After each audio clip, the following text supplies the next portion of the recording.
Something a little unusual for your boy. Much like the Jaguar I did a few videos back in the past, a while ago now. This is the first time I've actually sat in this type of vehicle. It's a Mini Cooper, 2016. And it's got a unique look to it, you know. A few bells and whistles that make it stand out a little more than your typical compact car. This thing is very small, very, very small. I'm working with the black interior with chrome accents. Let's get to it. Let's get to this average review. Y'all know how I do it. I don't know if that's a good or a bad thing. On the wheel, you have your cruise control, volume control for your radio, and Bluetooth phone controls. So nothing lacking in that area. On the door, it seems like there's a thin layer of a soft material lining some plastic, but it feels pretty good. Down here, this definitely feels good and soft, and like it's quality material.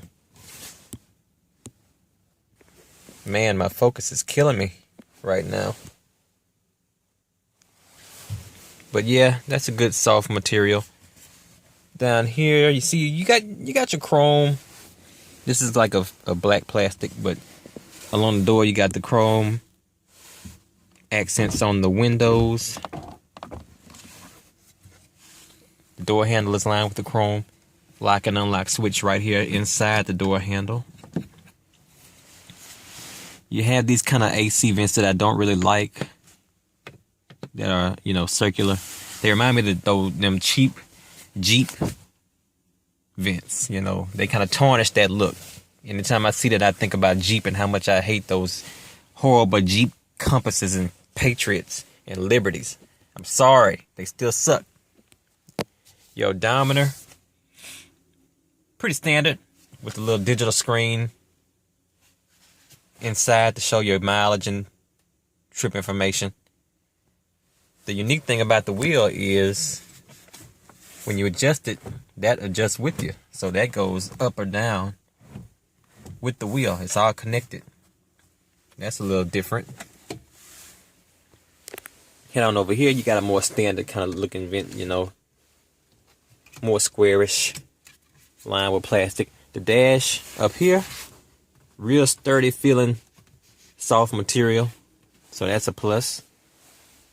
Let's hit this big jukebox looking radio. Circular design. Easy to read buttons with an orange backlight. Kind of like a Nissan Altima. I think they still might be using orange unless they dropped it. But you have this light. This fancy light lining the dash. With your preset buttons down here. So it's a unique looking radio. Below it you have your climate adjustments and everything. Defrost controls, AC controls. This is your ignition switch. So you put your foot on the brake and hit that. Boot it up. Lets you know to fasten your safety belt with that little tone you hear. Mini Cooper, buckle your belt. So, continuing along the dashboard, you have this little basic design. That's plastic. Soft material along here. Continues. Glove compartment is pretty basic. So the gear shift is lined with tough leather. That's pretty good. What you got down there? USB and auxiliary in with a charger.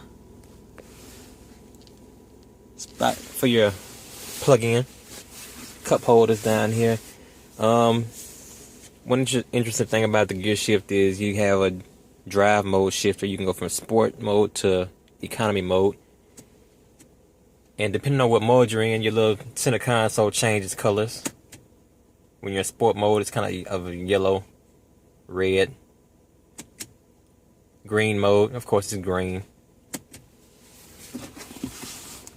Your emergency brake is old school. Now they have some switches for emergency brakes, but this is like the classic pull up, and it's wrapped with a real sturdy, grippable material here. It feels like some real rubberized leather or something. The seats are a good, tough leather. Feel pretty good to sit in. I'm sitting in it right now, so I can give you my word on that. And here's what the door looks like from the driver's side. You have a sunroof up above with two covers. You have the screen. Oh wait, no, I'm sorry. That's the only cover you have. I don't know why I thought I had another cover, but that's the cover. So you always have the sun coming through. I thought I had another one. I'm tripping. As usual. What's this? Not only do you have a sun visor in front of you, you have one on the side. Now, why hasn't anybody else incorporated that into their vehicles? I'm trying to sound smart. Y'all get on me for sounding country and ignorant and just dog me out. But y'all find something to dog out anyway, huh? Because I'm average. Your floor mat is pretty basic. Nothing to see there. Back seat is that same sturdy leather. But you have some kind of, I guess that's child seat blocks for your car seat at the bottom. Secure the baby in, because that's about all that'll fit in that back seat. Look at this leg room. There is no leg room. There's like the front seat and then a back seat, and I don't know what you would even call that. That's not leg room. So this car is for single people or a couple. Maybe you'll be able to fit your little newborn baby in the back seat while they're in the car seat.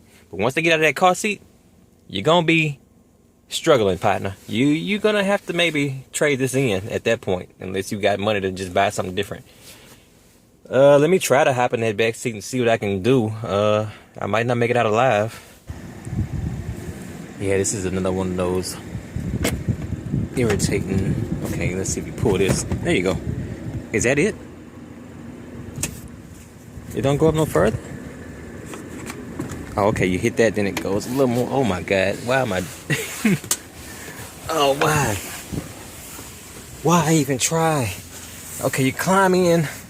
Oh, I can't even. Oh, I'm locking myself in. I might not be able to get out. That's not good. I mean, I can fit back here, but it's not gonna be an enjoyable ride. But you know, the back passenger has a sunroof to at least bring some kind of joy to the trip. You can just sit back here and stare at the sky. Let me give you guys a center console shot real quick, because I got to get out of here before my legs go numb and I have to get them amputated. So this is the center console shot. A lot of circles incorporated in the Mini Cooper. All about the circles.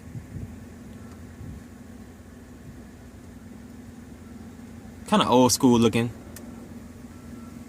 Not too bad, but I don't know. I don't know if I like that circular look. It's a little windy out here, so bear with me. But this is what you're working with in the back. That booty looking kind of flat.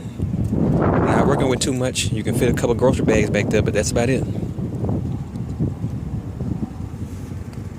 I don't know, Cooper. I don't know. Just want to give you all the outside shot of the Mini Cooper. It's spectacular orange on this one. And you know, it's an interesting looking car. Not bad. Well, the moment of truth. I'm about to put it on the road, give it a little gas, see what it feels like. It's so small, I feel like the windshield is right in my face as I hold the camera. Well, I wanted to test it in this lot right here with the acceleration. Excuse the brightness of the sun. But that's one of the best things about the car. It has great acceleration. feels sporty, but it is in sport mode. Hold on, before I take it out on the main road, let me compare it to the green mode on the acceleration. So I'm gonna switch.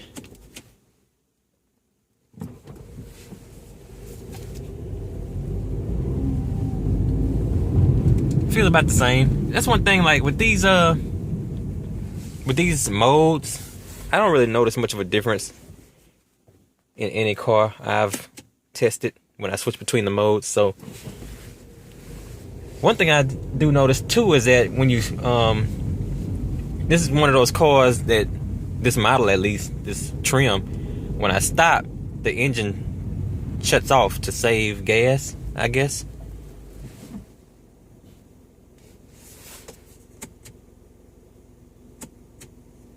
Didn't do it that time, but don't be surprised by that. Some cars now, they have that feature where they'll just seem like they died, but they didn't really die. They just shut down the engine while you're sitting in one spot. Of course, the handler's good. I mean, it's a real small car. You won't have a problem in the curves. The steering wheel is annoyingly loud though. It's got that kind of wrap around it that makes a lot of noise.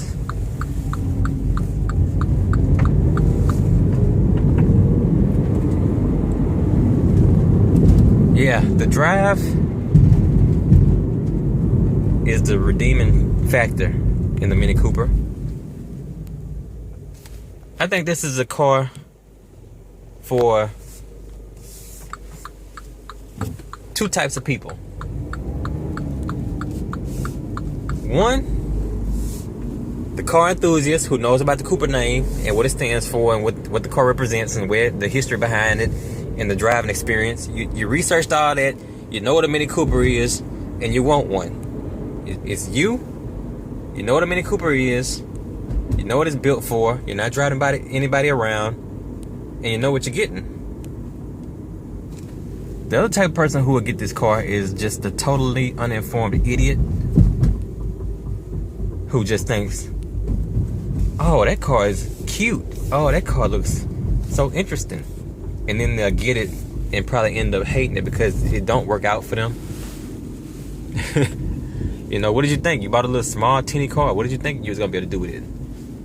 You didn't realize you had to drive the family around or load luggage and suitcases into the thing? You didn't think that would come about one day? Now you're mad? Let me stop for a second. The car is so small, it just seems like the camera is just not cooperating. I don't really have a lot of room to pull back and shoot things. But yeah, those type of people, you know, the Mini Cooper enthusiast. If I'm not mistaken, the Mini name, I think it's like more like a English car. Haven't really looked into it too much. I remember I looked a little a long time ago when I saw one on the road, wondering what kind of car it was. I think they come from like the UK or England or something. Anyway, you know about the history of the car. You know what it's built for. You just like it. I would say you'll probably love this thing. If you aren't that person and you think you just want a car that because of how it looks, you might be disappointed. You better look into it a little more. But anyway, the 2016 Mini Cooper, I would say for a Mini Cooper enthusiast, you know, I'll give it a 3.5 out of 5 because I feel like it could have a lot more tech in it, a lot more than just some lights in the center console, you know, and lights for the gas gauge. I think they could have done more with it. But maybe that's part of the design. I don't really know. I'm not versed in it. Maybe they want to keep it with a classic look. For the typical consumer, I would say do your research. If you want a compact car, I think it's probably one of the more peppier and sturdy compact cars out of there compared to something like a Versa or a Yaris. It's built better, but you're gonna pay a lot. So I give it a 3.5 out of 5 for both people, I guess. You know, that's my average take on it. The Mini Cooper, it's not bad. It's just, I don't know if it's worth the hassle unless you're a real Mini fan. I think these things have some reliability problems too, so I don't know about maintenance on these things. It's kind of a unique brand, so just do your research. To me, it's just a little bit above average, and I'm the average car review guy signing out. Thank you for watching the review.